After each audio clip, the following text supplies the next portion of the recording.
இந்த திருவாசகத்தில் பல பகுதியில் அந்த ஆனந்தம் ஆனந்தங்கிற வார்த்தை. இப்போ ஆனந்தம் அப்படின்னா பேரின்பம், அழுத்துதல் அப்படின்னா பெருமானுடைய திருவகை நன்றி வேறு ஒன்றையும் நோக்காது பேரின்ப நுகர்வில் கோய்ந்து நிற்களை குறித்து. இது யார்? அந்த பேரின்ப நுகர்விலே இருக்கக்கூடியவர்கள் யார் அப்படின்னா அந்த அனைவரும் தன்மையில் இருக்கின்ற சீவன் புத்தர்கள். அந்த சீவன் புத்தர்கள் தான் அந்த பேரின்ப நுகர்வில் இருந்து நடுவாறு நிற்குதல் வேண்டும் என்பதை இந்த தலைப்பின் கீழ் வரும் திருவாசக பாடல் நமக்கு உணர்த்துகின்றன. இந்த உணர்வில் நிற்பவருக்கு மெய் உணர்தல், அதாவது கண்ணீர், ஆனந்த கண்ணீர் சொரியுமா. நம்ம திருவாசகத்திற்கு ஒரு வாசகத்துக்கு ஒரு காலம் என்று சொல்வார்கள். ஆனால் மணிவாசக பெருமான் அந்த சீவன் புத்த நிலையிலே இருந்து நமக்கு இந்த பாடல்களை எல்லாம் அருள் செய்திருக்கின்றார். அவர் நினைத்த நிலையிலே பெருமானுடைய கருணையை நினைத்து கண்ணீர் சொரிந்து பாடுகின்றார்.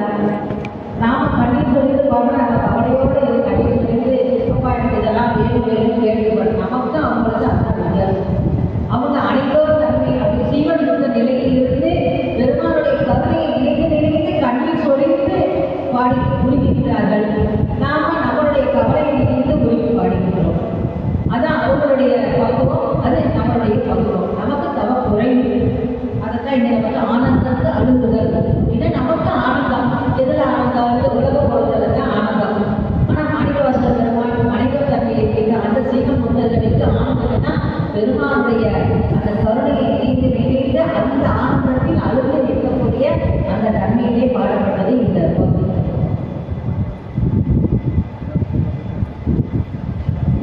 உணர்வதோக என்னை ஆண்டு போனதோ உணர்வதாக இது என்ற போது நாம் உணர்வதாக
அந்த சீவன் புத்தகத்திலே இருக்கின்ற அந்த ஆன்மாக்களுக்கு ஆனந்தப்படுவதற்கு பேசி இருக்கும்போது அவர்களுக்கு ஒரே வழி அப்படின்னா ஒரே வழி அவகாசம். இதுதான் பிராரத்த வினை.